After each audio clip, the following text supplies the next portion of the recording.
If you're a woman who's tired of explaining yourself to people who never change, this is where the shift begins. You're not losing control because you're weak. You're losing it because you were trained to react at the exact moments that drain your power. And here's the part no one says out loud, that quiet reaction is often your most expensive habit. Not because it looks dramatic, but because it quietly recruits you back into the people-pleasing trap where your worth gets measured by how smoothly you can keep everyone else comfortable. Being nice never truly protected you. It only made you predictable. And predictable women are easy to manage, easy to guilt, and easy to pull back into the same role of emotional labor. You already know the scene. A conversation starts small. A comment lands with a sting. A tone shifts. Someone twists what you meant. Your body reacts before your mind can catch up. Heat in your chest, tight throat, a sudden urgency to fix it. You start searching for the perfect sentence. You explain, you clarify, you soften, you add context, you try to be fair, you try to be understood. And then you walk away feeling strangely exhausted, like you just ran a marathon you never signed up for. That is not overthinking. That is your nervous system paying the bill for emotional labor again. Now, here's the strange question most women have never been asked. What if the moment you think you are saving the relationship is the exact moment you are training people to disrespect you? What if your calm explanations are not maturity, but a survival reflex that keeps you from making anyone uncomfortable, even when they are the ones crossing the line? This is how quiet burnout begins. Not in one big explosion, but in thousands of small betrayals of self until your body starts to revolt with fatigue, anxiety, brain fog, and that heavy sense of being done with everything. This is where reverse psychology becomes real, and not as a game, but as a life-saving boundary. Reverse psychology, in the Jungian sense, is not about manipulating someone's behavior. It is about refusing to feed the unconscious pattern that keeps the dynamic alive. When you do not react on cue, you remove the reward. You stop giving your energy to distortion. You stop supplying the emotional fuel that lets other people stay careless, entitled, or confused. Jung understood that the unconscious responds to energy first, not speeches. It responds to what you tolerate, what you rush to fix, and what you automatically carry for others. The faster you react, the more you signal that your center can be moved. And when your center can be moved, certain people will keep testing how far they can push, not always from malice, but because your pattern makes it easy. So this video is not teaching you to become cold, it is teaching you to become clear. Because clarity saves lives in the quiet ways that matter most. It protects your mental health over decades. It prevents the slow erosion that turns strong women into tired women. In the next few minutes, we are going to reveal 7 surprising real-life situations where reacting feels right, but non-reaction becomes reverse psychology, and it gives you your life back. Let's start with the first one, the moment you feel misunderstood and your body urges you to explain.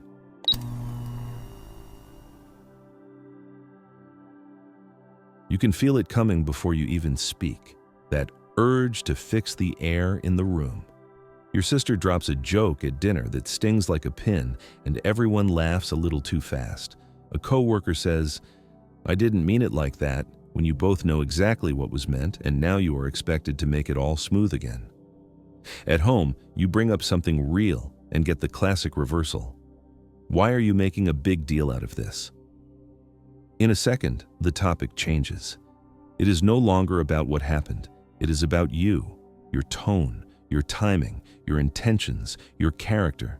You are suddenly pleading your case, not because you did something wrong, but because you had the nerve to notice. This is the trap of over-explaining. And it is expensive because it looks like maturity. You tell yourself, "I'll just be clear. I'll clarify. I'll keep it calm." So you start talking. More words, more context, more proof. You soften every sentence, you add disclaimers. You backtrack, you overcorrect. You try to sound reasonable enough to deserve respect, and the tighter you try to make it, the more you feel yourself suffocating. Your chest gets tight, your stomach sinks, your mind races. You forgot the original point. You just want relief. You just want them to say, "Okay, I get it." But that moment rarely comes because the goal was never understanding. The goal was control, and your explanation is the rope you hand them. In real life, this plays out everywhere. A woman in her 40s leaves a meeting and sits in her car, replaying every sentence, wondering if she sounded too much. A mom sends a thoughtful text to her adult child, then watches a single cold reply land like a door slamming.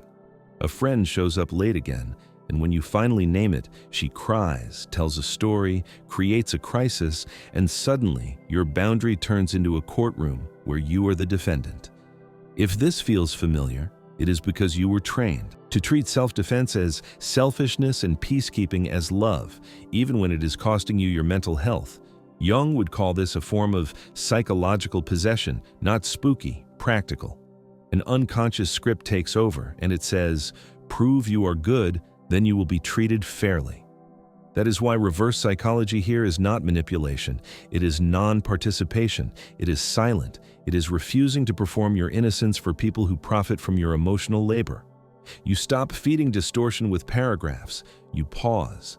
You let the quiet stand where your panic used to rush in.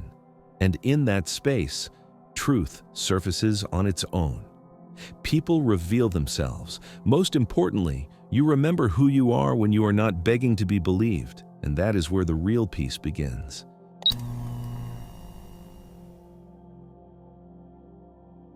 There comes a quiet moment when you finally see it clearly.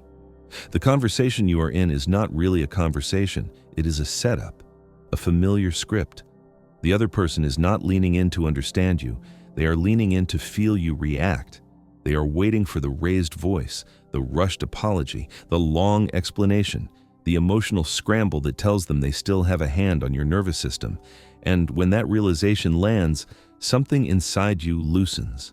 You stop trying to win a discussion that was never meant to be fair in the first place. Most women have lived this scene many times. A coworker keeps misunderstanding you in meetings. You rush to clarify while they stay relaxed, almost smug as if they hold the higher ground. A relative brings up an old mistake at a holiday table, not to heal it, but to watch you squirm. Your face gets hot, your heart speeds up, your words pile on top of each other, louder, faster, the room shifts. Later you sit alone in your car, exhausted, wondering why you fell into it again. Or maybe it happens at home. You say something honest like, "That hurt me." They roll their eyes. They sigh. "Here we go again." Suddenly, you are defending your feelings instead of addressing their behavior. This is not a resolution. This is emotional bait. From a Jungian perspective, this is an unconscious power game, not always fueled by cruelty, but by habit. The psyche loves shortcuts.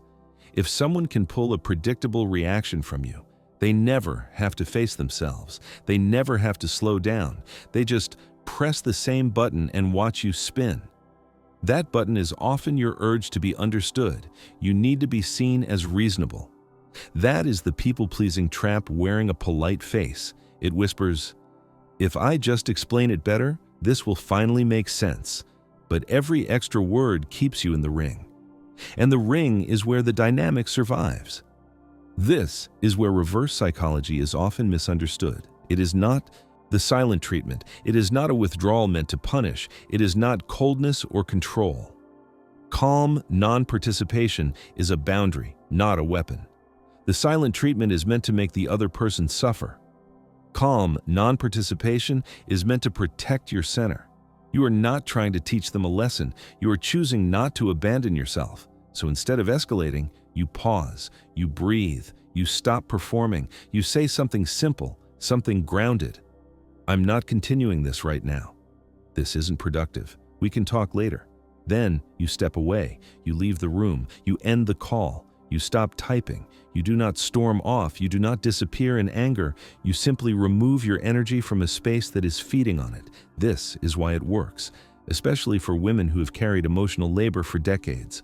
When you exit calmly, the dynamic collapses. There is no stage, no audience, no script. The other person is left alone with themselves. Jung understood That the person who cannot be pulled into the fight becomes untouchable, not because they are distant, but because they are anchored. And when you choose that calm exit, you are not losing connection. You are reclaiming emotional sovereignty. You are choosing peace over proving, and that choice changes everything.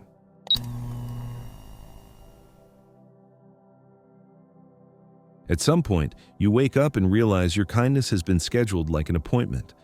People do not ask if you have space. They assume you will make space. You are the one who replies fast, the one who remembers birthdays, the one who listens again and again, even when you are tired. You smooth the mood, absorb the tension, and still show up looking composed. For a long time, that identity feels like love. It feels like a character. It feels like being a good woman. Then the years pass, and something starts to feel off. The more available you are, the less others seem to handle their own lives. The more you carry, the less it is respected. This is how many women lose years without realizing it, not in dramatic moments, but in ordinary ones. A friend texts late at night with another crisis, and you feel guilty for not answering. A coworker messages you on your day off with a quick question that quietly steals your afternoon. A sibling vents for an hour, then disappears the moment you mention your own stress. At family gatherings, you become the emotional air filter. You sense tension before anyone speaks. You jump in to lighten the mood. You redirect conversations. You keep the peace. Later, you sit alone in your kitchen, drained in a way sleep does not fix. If you are over 35, you have likely lived some version of this. You may have called it loyalty. You may have called it love. You may have called it maturity. Your body calls it burnout. From a Jungian perspective, this happens when your persona becomes a job. The persona is the role you wear to belong.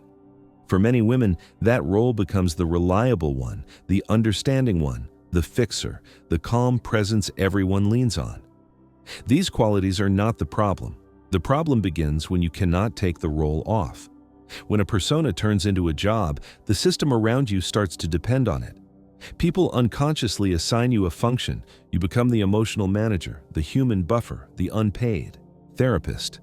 When you stop performing, the system shakes, not because you failed, but because your availability was holding up something that was never balanced. This is where reverse psychology needs to be understood clearly. It is not manipulation. It is not silence used to punish. It is not about making people chase you. In this context, reverse psychology is self-protection. It is boundary setting through non-participation in emotional chaos. You speak less, you respond more slowly, you stop volunteering to carry what is not yours. You do not announce a dramatic change, you simply shift the rhythm, you let a message sit, you let someone solve their own problem, you allow silence to exist where you used to rush in and fix. The contrast is immediate. Burnout feels heavy, foggy, and endless. Clarity feels quiet and solid. Burnout leaves you resentful and depleted. Clarity gives you back your breath. When you stop overfunctioning, the truth surfaces quickly. Those who only valued you for what you provided often respond with guilt or anger. Those who respect you adjust, even if it takes time. Either way, you gain something essential. You gain clarity. And clarity is not cold. It is clean. It protects your mental health. It preserves your energy. It saves you long before your body forces you to stop.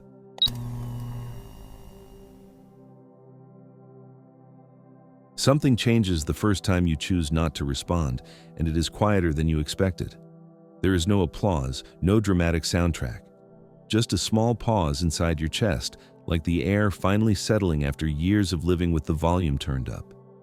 That pause can feel unfamiliar at first, almost wrong, because you have been trained to fill every gap. But it is the beginning of real power, not power over anyone else, but power over your own inner life. You feel it in the most ordinary moments. Your phone buzzes on the kitchen counter, that sharp little vibration that used to command your whole body. You glance at the screen, and your stomach drops. A message that sounds innocent, but is not. Wow. Okay. Or, I guess I'll just handle it myself.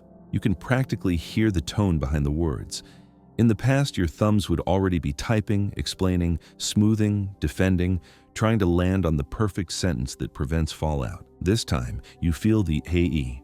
Impulse rise like a wave and you do not obey it.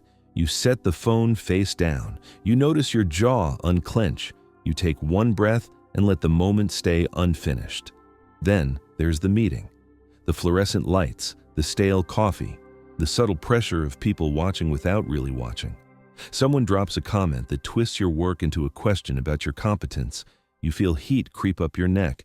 Your heart kicks faster.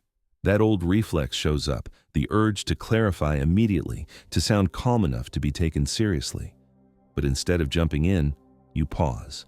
You let the silence hang for 2 seconds longer than your conditioning allows. It is not passive. It is not shrinking.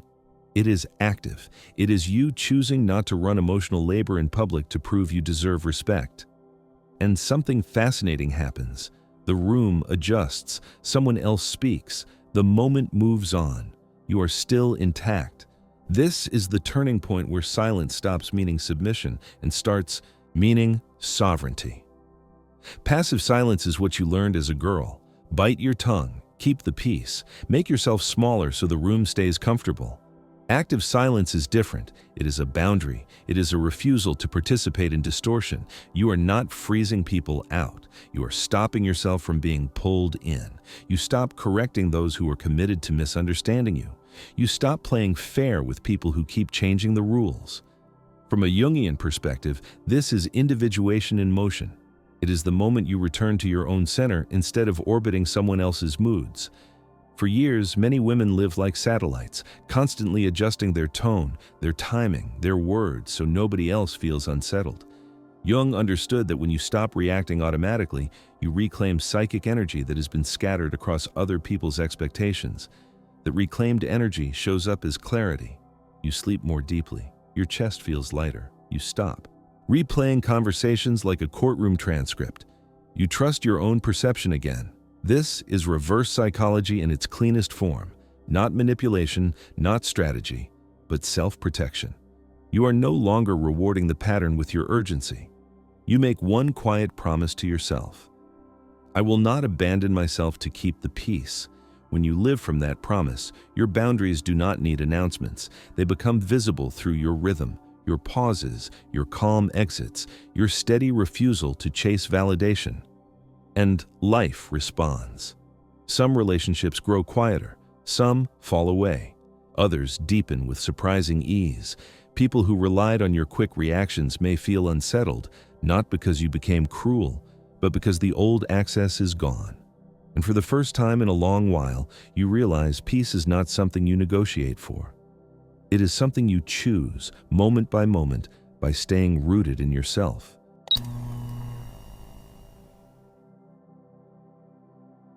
At the deepest level, something clicks that changes how you see your entire life. You realize the problem was never one difficult person, one draining relationship, or one unfair situation. It was the pattern, the quiet habit of adjusting yourself to keep things smooth, the reflex to explain, soften, absorb, and stay. Once you see that, you stop wasting energy trying to solve people. You start reclaiming yourself. This is the final situation, and it is the most liberating one. You recognize that reverse psychology was never about outsmarting anyone. It was about ending unconscious participation. For years, you may have believed that strength meant enduring more, understanding more, giving more. But what you were really doing was handing your power away in small moments that felt normal at the time.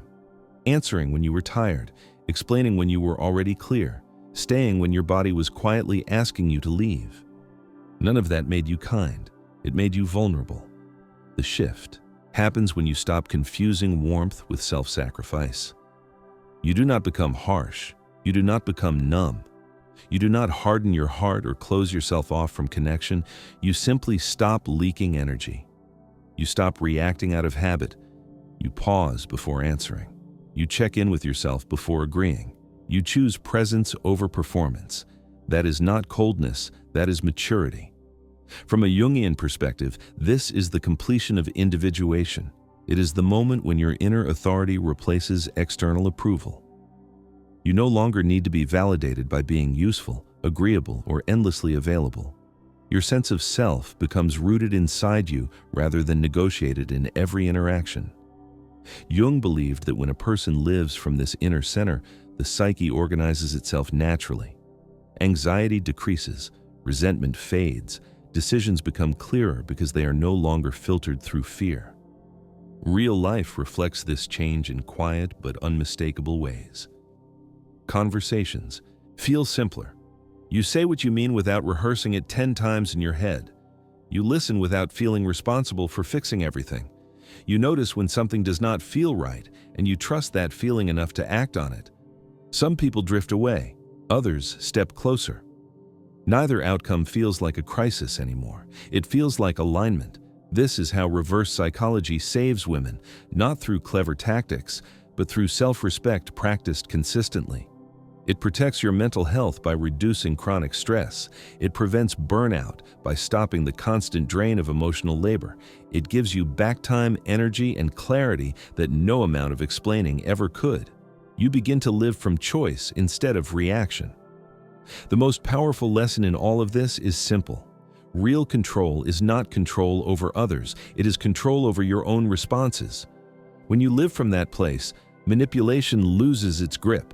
Guilt loses its power. Chaos loses its audience.